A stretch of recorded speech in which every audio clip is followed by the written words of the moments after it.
사랑하는 성도님들, 8월달이 시작되었습니다. 코로나 바이러스로 인한 삶의 어려움들이 여전히 우리 앞에 놓여 있지만 우리를 긍휼히 여기시는 하나님의 은혜 아래서 8월 한 달도 믿음으로 살아내시는 성도님들 모두가 되시기를 주님의 이름으로 축복합니다. 오늘 함께 나눌 말씀은 로마서 6장 12절로 23절까지의 말씀입니다. 바울은 로마서 6장을 기록하기 시작하면서 1절과 2절에 우리가 은혜를 더하게 하려고 계속해서 죄를 짓는 것이 옳지 않다라고 했습니다. 그리고 침례를 통해서 진정으로 예수를 그리스도로 영접했다는 것이 무엇을 의미하는지 알려주었습니다. 그것은 그리스도의 죽으심과 합해서 우리가 죽는 것이고 뿐만 아니라 그리스도의 부활과 합해서 우리가 다시 사는 것을 말한다고 했습니다. 거듭났다, born again 했다라고 말하는 것은 반드시 죽음이 전제되었을 때 사용할 수 있는 단어입니다. 다시 태어난 것 같다라는 것은 이전과 같지 않다라는 것을 의미합니다.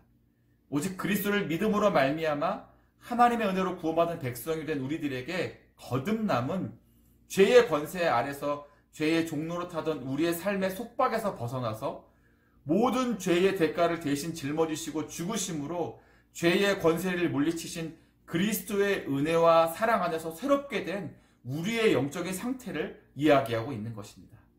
그렇다면 이렇게 새롭게 된 우리들이 어떻게 하나님께 대하여 살아있는 자로 삶을 살아가야 할 것인가에 대해서 바울은 12절부터 계속해서 말씀하고 있는 것이죠. 그런데 우리가 로마서 6장의 말씀을 읽다 보면 주의해야 할 것이 있습니다. 11절까지의 바울의 표현을 보면 우리가 죄에 대하여 죽은 자가 되었다고 했는데 이 부분을 마치 우리가 더 이상 죄와 상관없는 자가 되었다고 이해하는 분들이 있습니다. 그래서 12절에 죄가 우리 몸을 지배하지 못하게 하라는 말씀과 내용상 맞지 않는 것이 아니냐 하시는 분들이 있습니다. 그러나 우리가 분명히 기억해야 할 것은 우리가 그리스도를 믿음으로 말미암아 죄에 대하여 죽은 자가 된 것이지 죄가 죽어서 없어진 것이 아니라는 것입니다. 죄의 영향력 아래서 완전히 벗어난 상태가 된 것을 이야기하는 것이 아니라는 것입니다. 즉 이 말은 무엇이냐면 죄에 대하여 죽은 자로 여기는 삶을 살아가는 그리스도인이라고 할지라도 죄의 유혹에 빠질 수 있다는 것을 알려주는 것입니다. 그렇기 때문에 바울은 그리스도와 합하여 침례를 받은 주의 백성들이라 할지라도 몸의 정욕, 악한 욕망에 빠지지 않도록 주의하라고 한 것입니다. 12절에 바울은 죄가 너희 죽을 몸을 지배하지 못하게 하라고 했는데 지배한다는 것은 통치권을 갖는다는 것을 의미합니다. 즉 우리의 소속과 주인이 된다는 것을 말하는 것입니다. 하나님께 대하여 살아있는 자로 살아가는 그리스도인의 주인은 바로 하나님입니다. 과거의 삶의 습관에 사로잡혀서 이미 십자가를 통해 이루어 놓으신 승리를 삶의 현장에서 누리지 못하는 그리스도인들을 향하여 바울은 도전하는 것입니다. 특별히 바울은 12절, 13절, 19절에서 몸 또는 우리 육체의 부분을 가리키는 지체라는 단어를 반복해서 사용합니다. 그것은 우리가 거듭난 것이 우리의 영혼이지 육체가 아니기 때문에 육체의 연약함을 강조하기 위해서 사용한 것이죠. 죄의 본성이 존재하는 곳, 육체의 욕망에 자극을 받는 곳으로서 타락한 육신을 이야기하는 것입니다. 우리가 주님 앞에 부름을 받기 전까지 우리는 이 육신을 입고 살아가기 때문에 육체의 유혹과의 싸움을 계속해서 해 나가야 합니다. 히브리서 기자는 히브리서 12장 4절에서 이렇게 얘기했습니다. 너희가 죄와 싸우되 아직 피 흘리기까지는 대항하지 아니하였다. 그러니까 우리가 죄와 싸우는데 피 흘릴 정도로 철저하게 싸워야 한다라고 말씀하는 것이죠. 죄와 싸우는 일은 우리의 일입니다. 하나님은 죄와 타협하신 적이 없습니다. 그러나 우리는 우리의 삶의 현실에서 인간의 연약함을 핑계 삼아서 너무나 쉽게 죄와 타협할 때가 있습니다. 그리고 죄의 도구가 되어 하나님의 영광을 가리우는 일에 쓰임받는 안타까운 모습을 보게 될 때가 있습니다.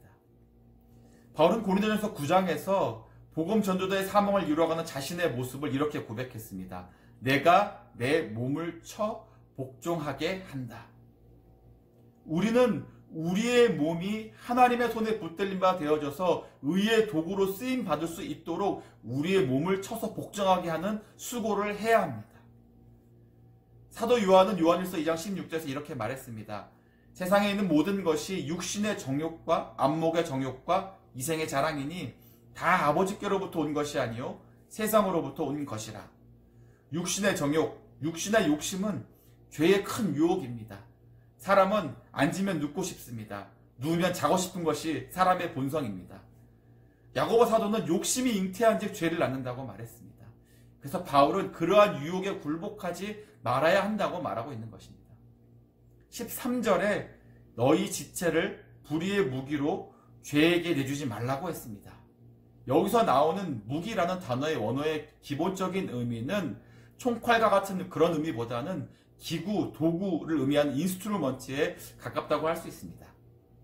똑같은 칼이 있어도 누구의 손에 들려있냐에 따라서 쓰이는 용도가 다를 수 있습니다. 요리사의 손에 들린 칼은 맛있는 요리를 만드는 데 사용되고, 의사의 손에 들린 칼은 환자를 살리는 데 사용됩니다. 예술가의 손에 들린 칼은 멋진 작품을 만드는 데 사용됩니다. 그러나 악한 자들의 손에 들린 칼은 악한 일에 사용될 뿐입니다. 그래서 바울은 예수 믿고 거듭난 자가 된 우리의 몸을 악한 일의 도구가 되지 말게 하라고 한 것이죠. 그럼 어떻게 해야 합니까?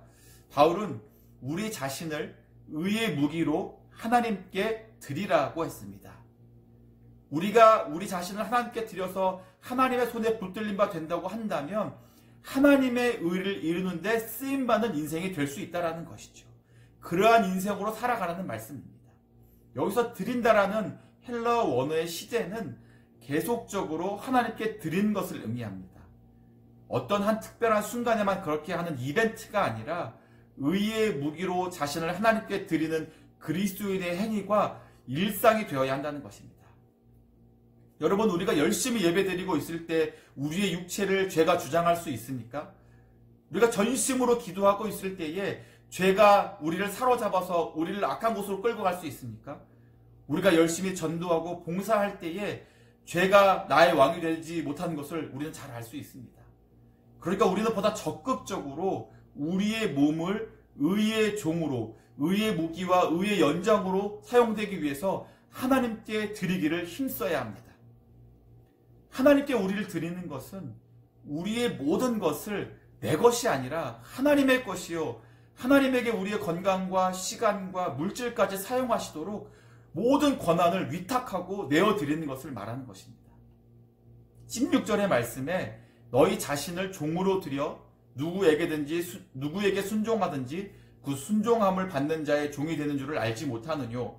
혹은 죄의 종으로 사망에 이르고 혹은 순종의 종으로 의에 이르느니라고 했습니다. 너희 자신을 종으로 드려라고 말하는 때 여기서 종은 주인에게 속한 노예를 가리키는 말입니다. 어떤 사람이 자기 자신의 몸을 한 번 노예로 바치면 그는 자기 몸에 대한 주권을 포기하는 것입니다. 오직 주인에 대한 철저한 복종과 순종만 있을 뿐이죠.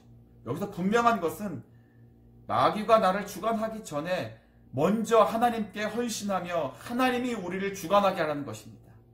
하나님이 기뻐하시는 대로 우리의 시간과 재물과 나의 재능과 나의 모든 지체로 하나님의 영광을 위하여 살아가는 의의 종이 되기를, 또 의의 종으로 쓰임받기를 그렇게 힘써야 한다는 것입니다. 19절 말씀에 이제는 너희 지체를 의에게 종으로 드려 거룩함에 이르라고 하셨습니다. 예전에 어떤 목사님께서 하신 말씀이 생각이 납니다. 그리스도인의 삶의 목표는 행복이 아니라 거룩이다 라고 하셨습니다. 믿음으로 말미암는 구원은 단순히 우리가 살아가는 삶의 현실에서 행복을 가져다 주기 위함이 아닙니다. 신앙생활에는 늘 어느 정도의 긴장감이 있습니다. 왜냐하면 우리의 원사탄 마귀는 늘 넘어뜨릴 대상을 찾고 있기 때문에 그렇습니다. 우리가 예수 그리스도로 말미암아 구원을 받았고 예수 그리스도께서 내 안에 사신다는 복음의 선언은 결코 어떤 마술과 같은 주문이 아닙니다. 예수 그리스도 안에 있으면 모든 것이 자동적으로 이루어지는 것이 아닙니다. 죄와의 갈등과 죄와의 싸움이 전혀 없어진 상태에 놓이게 되는 것이 아니죠. 믿기만 하면 모든 것이 술술 잘 풀리고 행복하고 고민과 갈등이 사라지고 항상 죄에 대해서 우리가 승리할 수 있다는 이러한 어떤 믿음의 표현은 복음에 대한 잘못된 이해에서 비롯된 것입니다. 신앙이 있다고 해서 모든 것이 끝났으니까, 십자가에서 다 이루어 놓으셨으니까 가만히 있어도 되겠다는 것을 같다고 생각하는 것은 잘못된 믿음의 생각입니다. 신앙은, 믿음은 전투로 이어집니다. 믿음을 갖는 순간부터 우리는 영적인 전쟁 가운데 들어가게 되는 것이죠. 마귀가 우리를 악의 도구로 사용하도록 내 자신을 내어주어서는 안 된다는 것입니다. 그와는 반대로 우리는 보다 적극적으로 우리 자신을 하나님께 바치고 드려야 합니다. 그렇게 해서 우리의 삶의 현장에서 우리의 육체가 하나님의 의를 이루고 하나님의 뜻을 이루는데 쓰임받도록 해야 한다는 것입니다. 오늘도 하나님의 말씀을 따라 하나님께 우리 자신을 의의 무기로 드려서 거룩함에 이르는 열매를 맺는 귀한 한 날이 되시기를 주님의 이름으로 축복합니다.